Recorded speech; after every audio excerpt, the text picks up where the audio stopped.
ಮಾಹಿತಿಯನ್ನು ಪಡ್ಕೊಳ್ತೀನಿ. ಖಾತೆ ಬದಲಾವಣೆಗೆ ಒಪ್ಪಿದ್ರ ರಾಮಲಿಂಗಾರೆಡ್ಡಿ?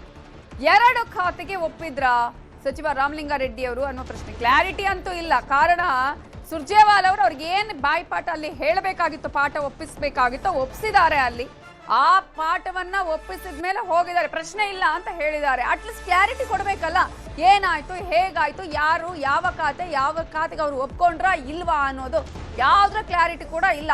ಬೆಂಗಳೂರು ಖಾತೆಯ ಪಟ್ಟನ್ನ ಹಾಗಾದ್ರೆ ರೆಡ್ಡಿ ಸಡಿಲಿಸಿದ್ರ?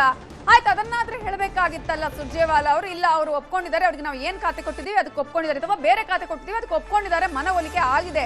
ಯಾವ್ದ್ರ ಬಗ್ಗೆನೂ ಕ್ಲಾರಿಟಿ ಇಲ್ಲ. ರಾಜೀನಾಮೆ ವಾಪಸ್ ಅಂದಷ್ಟೇ ಹೇಳಿದ್ದಾರೆ ಸುರ್ಜೇವಾಲ. ಸಚಿವ ರಾಮಲಿಂಗಾರೆಡ್ಡಿ ನಡೆ ಇನ್ನೂ ಕೂಡ ನಿಗೂಢ ಆಗಿದೆ. ರಾಮಲಿಂಗಾರೆಡ್ಡಿಗೆ ಯಾವ ಖಾತೆ ಫೈನಲ್ ಅನ್ನುವ ಪ್ರಶ್ನೆಗೆ ಉತ್ತರ ಮಾತ್ರ ಇಲ್ಲ.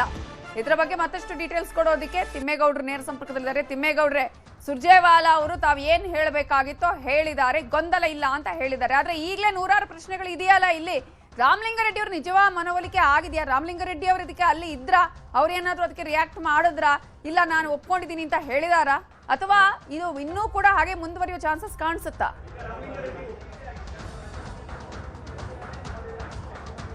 ರಾಮಲಿಂಗಾರೆಡ್ಡಿ ಅವರು ಕೂಡ ಉಪಸ್ಥಿತರಿದ್ದರು, ಕೃಷ್ಣ ಬೈರೇಗೌಡರು ಕೂಡ ಒಂದು ಮೀಟಿಂಗ್ ನಲ್ಲಿ ಇದ್ರು ಅಂತ ಹೇಳಲಾಗ್ತಾ ಇದೆ. ಸೊ ಹೀಗಾಗಿ ರಾಮಲಿಂಗಾರೆಡ್ಡಿ ಅವರು ಈ ಒಂದು ಸುರ್ಜೇವಾಲ ಅವರು ಏನು ಭರವಸೆನ ಕೊಟ್ಟಿದ್ರೆ ಆ ಒಂದು ಭರವಸೆಗೆ ಏನಾದರೂ ಒಪ್ಕೊಂಡಿದ್ದಾರಾ ಅಂತ. ಯಾಕಂತ ಹೇಳಿದ್ರೆ ರಾಮಲಿಂಗಾರೆಡ್ಡಿ ಅವರು ಬೆಂಗಳೂರು ನಗರಾಭಿವೃದ್ಧಿ ಖಾತೆಯೇ ಬೇಕು ಅನ್ನುವಂಥ ಒಂದು ನಿಟ್ಟಲ್ಲಿ ಹಠಕ್ಕೆ ಬಿದ್ದಿರ್ತಕ್ಕಂಥದ್ದು. ಯಾಕಂತ ಹೇಳಿದ್ರೆ ಈಗಾಗಲೇ ಅವ್ರಿಗೆ ಕೊಟ್ಟಿರ್ತಕ್ಕಂಥ ಒಂದು ಜಲಸಂಪನ್ಮೂಲ ಖಾತೆ ಏನಿದೆ ಅದು ತುಂಬಾ ಪವರ್ಫುಲ್ ಆದಂಥ ಖಾತೆ, ತುಂಬಾ ಮಹತ್ವದ ಒಂದು ಖಾತೆ. ಅಂತ ಖಾತೆಯನ್ನು ಬಿಟ್ಟು ಇವರು ಬೆಂಗಳೂರು ನಗರಾಭಿವೃದ್ಧಿ ಖಾತೆಯನ್ನು ಯಾಕೆ ಪಡಿಬೇಕು, ಅದೇ ಬೇಕು ಅನ್ನುವಂಥ ನಿಟ್ಟಲ್ಲಿ ಯಾಕೆ ಹಠಕ್ಕೆ ಬಿದ್ದಿದ್ದಾರೆ ಅನ್ನುವಂಥ ಒಂದು ನಿಟ್ಟಲ್ಲಿ ಸಾಕಷ್ಟು ಚರ್ಚೆ ಆಗ್ತಾ ಇರುವಂಥದ್ದು.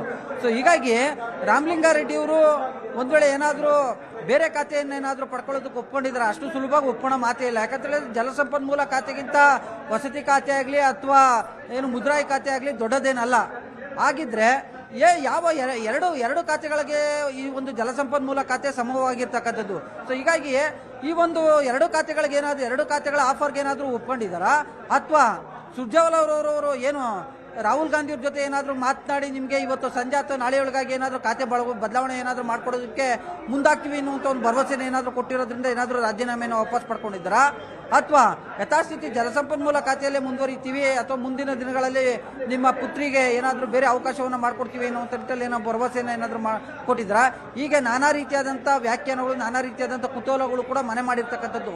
ಒಟ್ಟಾರೆ ಸುರ್ಜೇವಾಲ ಮತ್ತು ಹೈಕಮಾಂಡ್ ನಾಯಕರುಗಳು ಯಾವ ಭರವಸೆಯನ್ನು ಕೊಟ್ಟು ರಾಮಲಿಂಗಾರೆಡ್ಡಿ ರಾಜೀನಾಮೆಯನ್ನು ವಾಪಸ್ ತೆಗೆಸಿದ್ದಾರೆ ಎನ್ನುವಂಥದ್ದೇ ಒಂದು ಕುತೂಹಲ.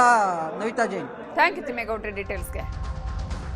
VK Hari Prasad, Shri Siddaramaiah and myself, we all spoke to him, all 4 of us. There was apparently some misunderstanding. He again met Shri VK Hari Prasad, me and Shri DK Shivkumar, Shri Siddaramaiah. He has already, I think, told you that he has withdrawn his resignation. There was some misunderstanding and he shall continue to work as a loyal soldier and minister of the party. VK Hari Prasad.